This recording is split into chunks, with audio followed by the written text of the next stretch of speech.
진행을 하겠습니다.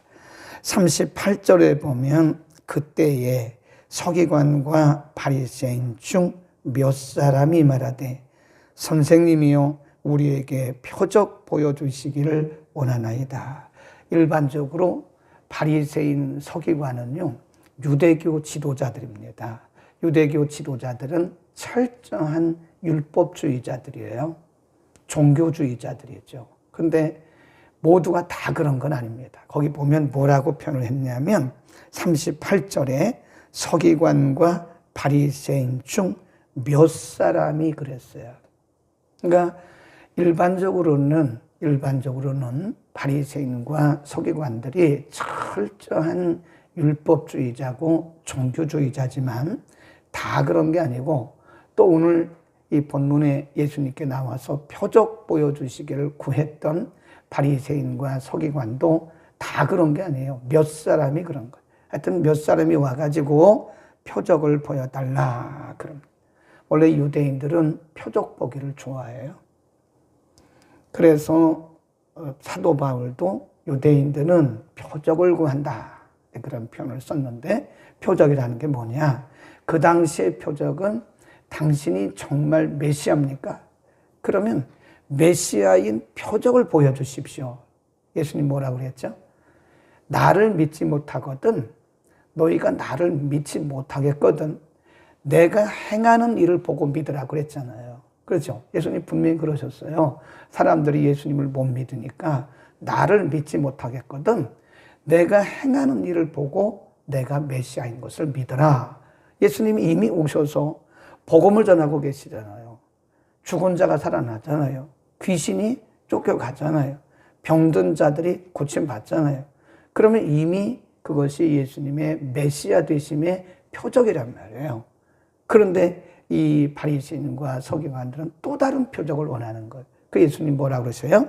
거기 보시면 38절 선생님이여 우리에게 표적을 보여주십시오. 그러니까 39 시작 예수께서 대답하여 가라사대 악하고 음란한 세대가 뭘 구한다고요?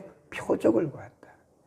이미 예수님 오셔서 메시아인 증거들을 이미 다 보여주셨다고요. 근데 마음이 악하니까 본인들의 마음이 악하니까 메시아를 모르는 거예요. 그러면서 또 다른 표적을 원하는 거예요.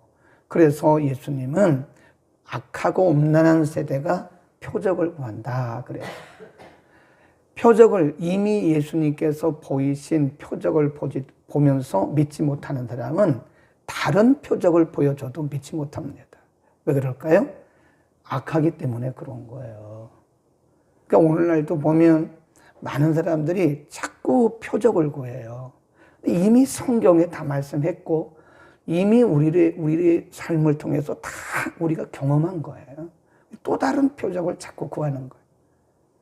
그것은 내게 믿음이 없다는 거예요. 예수님 뭐라고 그랬죠? 너희가 본거로 믿느냐? 보지 않고 믿는 자가 더 복되다. 예수님이 부활하신 후에 못 믿으니까 제자들이 좀 손가락 좀 내보이시라고. 창자국 좀 내보이시라고. 그 예수님이 너희는 진짜 본거로 믿냐? 안 보고 믿는 자가 더 복된 거야. 라고 말씀해요. 그러니까 표적 보기를 구하는 것은 그 인간이 당연한 거죠. 그런데 예수님 말씀하시기를 이미 표적을 다 보여주셨다는 거예요. 그런데 믿지 못하는 악한 사람이 무슨 표적을 구하냐? 그러면서 예수님 말씀하시기를 나는 요나의 표적을 밖에는 보여줄 게 없어.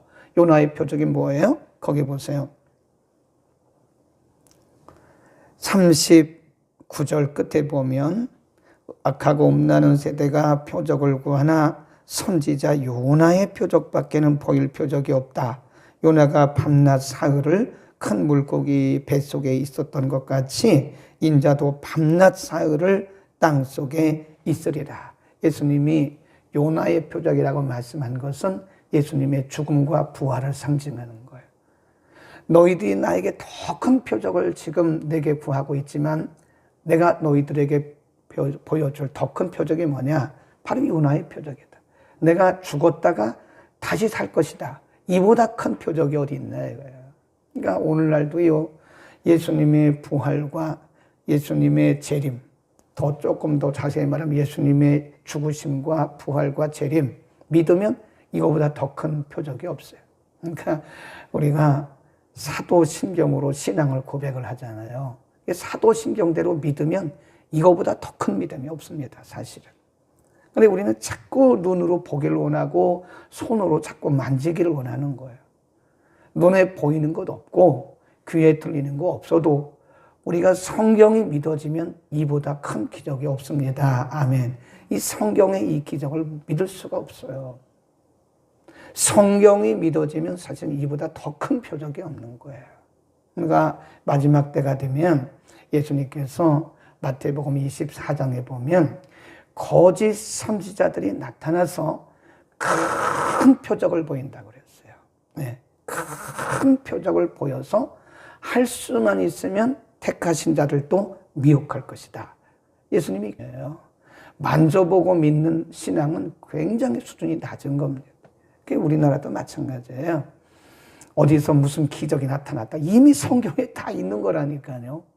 이미 성경에 귀신이 쫓겨나가고 벙어리가 말하고 소경이 눈 뜨는 것은 성경에 다 있는 거예요. 네, 예수님이 행하신 것이고 2000년 전부터. 근데 그거를 보면 사람들이 막 아우성을 치고 난리 납니다. 아마 염창동에 그런 교회 하나 있으면 우리 교인들도 많이 갈걸요. 어떻게 보면 참 수준들이 낮다. 예수님 말씀하기를 악하고 음란한 세대가 표적을 구한다. 그래. 두 번째 주제 43절입니다. 한번 읽어보겠습니다. 시작. 귀신이 사람에게서 나갔을 때에 물 없는 곳으로 다니며 쉬기를 구하되 얻지 못하고 이에 가로되 내가 나온 내 집으로 돌아가리라 하고 와보니 그 집이 비고 소재되고 수리되거늘 이에 가서 전보다 더 악한 귀신 몇을 데리고 와요?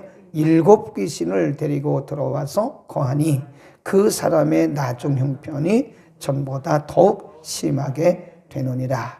이 악한 세대가 또한 이렇게 되리라. 이 악한 세대, 바로 앞에서 말한 서기관들, 바리새인들을 염두하고 하신 말씀이에요. 예수님이 이런 비유를 드시잖아요. 더러운 귀신이 사람에게서 나갔다. 나중에 보니까 7을 데리고 들어왔다. 귀신은요, 나갔다 들어왔다 그래요. 그러니까 어떤 사람에게 집을 지고 살았어요. 우리 지난 주일날 공부했잖아요. 귀신이 또아리를 트는 거예요. 사람의 생각 속에, 사람의 마음 속에, 사람의 인격 속에 또아리를 틀어요. 그래서 은혜가 충만하고 말씀이 충만할 때는 견디지 못합니다. 말씀이 능력이거든요. 우리가 귀신 나가라 이렇게 말하지 않아도요, 우리가 말씀으로 받잖아요. 말씀을 믿음으로 받잖아요. 은혜가 충만하잖아요. 그러면 못 견뎌요. 우리 안에 예수님을 영접하잖아요. 명령하는 것보다 더 세요, 그게. 내 안에 예수님을 영접하는 것이 명령하는 것보다 더 셉니다. 왜냐하면 왕이신 예수님을 우리 안에 모셨기 때문에 귀신이 있을 곳이 없어요. 자기 집을 지고 있다가 진짜 왕이 오잖아요. 진짜 주인이 예수님이 우리 안에 오시잖아요. 예수님이 우리의 주인이 되시잖아요. 그러면 귀신이 견딜 수가 없어요. 그러니까 그 능력에 의해서 밀려나는 거예요. 나가는 거예요. 그런데 우리가 은혜 생활하지 못하고 말씀이 충만하지 못하고 은혜가 뚝뚝뚝뚝 떨어져요. 그러면 귀신이 다시 와요. 와서 보니까 내 집이 또 비었네. 그래서 들어오는 거예요. 그러니까 은혜 생활을 우리가 지속적으로 해야 되는 것은요, 여러 가지 의미가 있는데 귀신에게 틈을 안 주는 겁니다. 예, 베드로 사도도 말씀했어요. 야고보 사도도, 그리고 바울 사도도 말했어요. 틈을 주지 마라, 틈. 귀신은 틈만 있으면 들어오는 거예요. 그러니까 우리가 이렇게 기도 생활하는 거, 뭐 다른 사람 위해서 그런 거 아닙니다. 내가 살려고 하는 거예요. 우리가 말씀 묵상하는 거, 은혜 받는 거, 새벽 예배 드리는 거, 예배 중심의 삶을 사는 거, 누구 위해서 하는 거예요? 하는 거 아닙니다. 뭐 목사 좋으라고 하는 겁니까? 아니에요. 나를 위해서 하는 거예요, 나를. 어떤 사람들이 그러잖아요. 내가 예전에는 열심히 했어. 나도 예전에 뭐 남전도 회장도 해보고 그거 백날 했어도 소용없어요. 남전도 회장이 우리의 믿음을 말하는 겁니까? 내가 옛날에 여전도 회장도 했었다. 아무리 해도 소용없어요. 내가 옛날에 40일 금식 기도도 했었다. 그거 소용없습니다. 그거 옛날 얘기예요. 옛날 얘기. 예, 지금 내가 어떠냐. 내가 옛날에 40일 금식 기도해서 내가 성령이 충만했어요. 근데 귀신이 다 나갔다고요. 근데 와서 보니까 지금은 형편없네. 그러니까 더 악한 귀신 7을 데리고 들어오는 거예요. 그러면 예전보다 더 악해져요. 그러니까 이렇게 보면 예수 믿다가 더 악해진 사람도 많아요. 왜 그러냐? 자기 영성 관리 안 해서 그럽니다. 영성은 누가 관리해 주는 게 아니에요.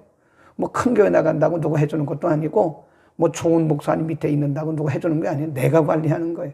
한 명이 있든 두 명이 있든 어디서나 내 영성은 내가 관리하는 거지 누가 해줄 수가 없습니다. 그러니까 나와 하나님과의 관계예요. 아버지가 목사님이라고 해서 아들이 믿음 좋냐? 그럴 수가 없어요. 아들이 믿음 좋은 장로님이라고 해서 그 아들이 또 믿음 좋냐? 그렇지도 않아요. 그러니까 믿음은 각각 개인의 문제인 거예요, 이게. 하나님과 1대1의 문제죠. 조심해야 되는 것은 귀신이 그 사람에게 나왔다 이거예요. 그 표현이 뭐라고 했냐면 그 뒤에 보면요. 44절 보세요. 이에 가로되 내가 나온 누구 집으로? 내 집으로. 귀신이 하는 얘기예요. 나갔다가 내 집으로 다시 한번 돌아가리라. 그리고 와서 보니까 그 집이 비어 있어요. 말씀도 없고 기도도 없고 은혜도 없고 이런 거예요. 그러니까 잘 됐다. 그리고 가서 자기보다 악한 귀신 7을 데리고 오는 거예요. 그 7 귀신 들린 거예요. 그러니까 상황이 더 나빠지는 거예요. 그러니까 신앙생활은요, 오늘입니다, 오늘. 지금이에요, 지금. 지금 내가 내 영성이 살아있느냐 이거지. 내가 작년에 믿음 좋았다. 그 얘기 하나 많아. 내가 2년 전에 믿음이 참 좋았다. 하나 많아. 저 사람 참 5년 전에 너무 믿음 좋았다. 얘기 하나 많아. 지금도 믿음이, 그 믿음이 있느냐 이거예요. 그래서요, 우리가 믿음은요, 최소한도로 아무리 못해도 뭘 유지해야 돼요? 현상 유지는 해야 돼요. 그래야 이 귀신들이 역사를 안 하지, 악한 것들이 역사를 안 하지, 현상 유지 못하면 공격의 대상이 되는 거예요. 계속 공격합니다. 그것도 시간 맞춰 먹어야 그게 에너지가 되는 거예요. 우리가 기도도 정상적으로 해야 돼요. 예배도 끼니마다 해야 돼요. 주일날 예배, 밤 예배, 수요 예배, 새벽 예배, 금요 예배, 목요기도, 토요 성서학당, 월요. 이거 딱 끼니마다 먹어야 우리의 신앙이 잘 뭐가 되는 거예요? 유지가 됩니다. 그렇지 않고는 다시 돌아올 수 있어요. 빈틈을 주는 거예요. 세 번째 주제, 46절. 예수께서 무리에게 말씀하실 때에 그 모친과 동생들이 예수께 말하려고 밖에 섰더니 한 사람이, 이 제자가 그랬을 거예요. 한 사람이 예수께 여짜오되 보소서, 당신의 모친과 동생들이 당신께 말하려고 밖에 섰나이다.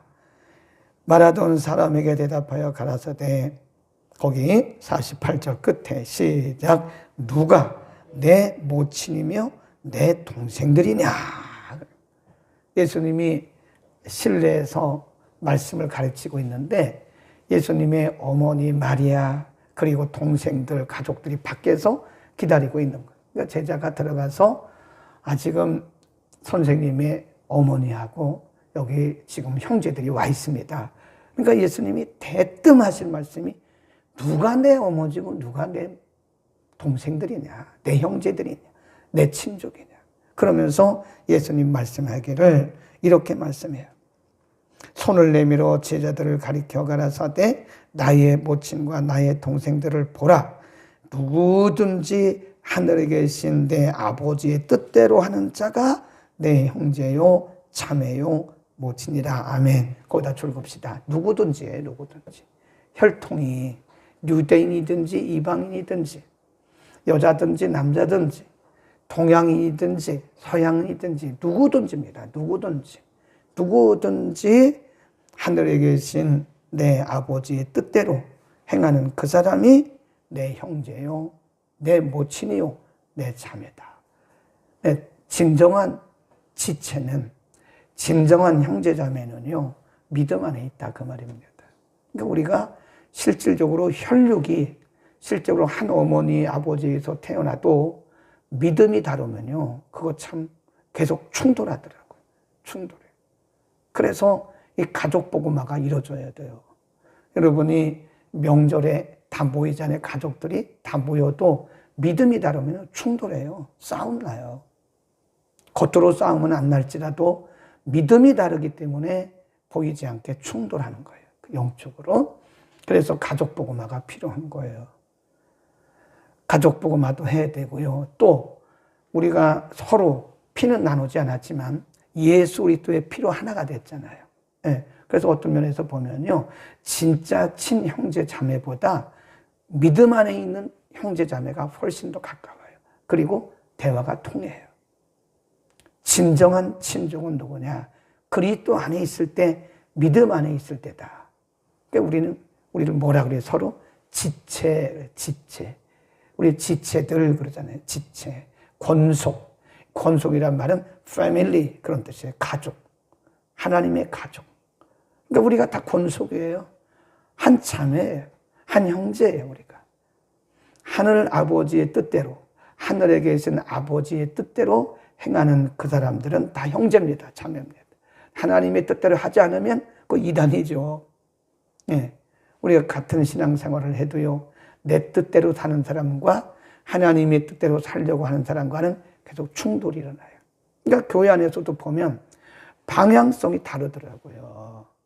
예, 방향. 우리가 직접 피를 나눈 그런 혈육보다 믿음 안에서, 말씀 안에서, 그리스도 안에서 된 이 지체가 훨씬 더 가까울 수도 있어요. 이 말씀을 꼭 기억하시기 바랍니다. 누구든지 하늘 아버지의 뜻대로, 하늘에 계신 아버지의 뜻대로, 하나님 아버지 뜻대로 행하는 그가 형제요, 자매요, 모친이다. 우리는 추구하는 것이 하나예요. 하나님의 뜻. 기도하겠습니다. 거룩하신 우리 아버지, 감사합니다. 오늘 세 가지 주제를 길게 말씀을 나눴습니다. 이미 말씀을 통해서 우리에게 모든 표적을 다 보여주셨고 기록해 놓으셨습니다. 말씀대로 믿는, 너는 보고 믿느냐? 보고 믿지 않는, 안 보고 믿는 자가 복되다고 말씀하신 주님. 마지막 때가 되면 거짓 선지자들이 나타나서 큰 기적과 이적을 베풀어 믿는 사람들까지도 미혹할 것이라고 미리 예고하시고 경고를 하셨습니다. 하나님의 말씀이 믿어지는 은혜를 우리에게 허락하여 주옵소서. 악한 귀신이 나갔던 자가 자기 자신의 영성 관리하지 못함으로 더 악한 귀신 7이 들어와서 그 안에 거함으로 나중 형편이 처음 형편보다 더 심해졌다고 경고하고 있습니다. 주님, 우리 개인의 영성을 날마다 각자가 잘 관리해서 끝까지, 우리 주님 오시는 그날까지, 우리의 생명이 닿는 그날까지 우리 가운데 한 사람도 낙오자가 없게 하여 주옵소서. 누구든지 하늘에 계신 아버지의 뜻대로, 누구든지 하나님 아버지의 뜻대로 행하는 자가 내 형제요, 내 자매요, 모친이라고 말씀하신 주님. 우리가 다 각각 배경에서, 각각 다른 배경에서 태어났지만 하나님 아버지의 뜻을 행함으로 한 지체가 되었사오니 한 방향으로 언제나 한 마음을 가지고 행복한 우리의 신앙생활이 되게 하여 주옵소서. 예수 그리스도의 이름으로 기도드립니다. 아멘.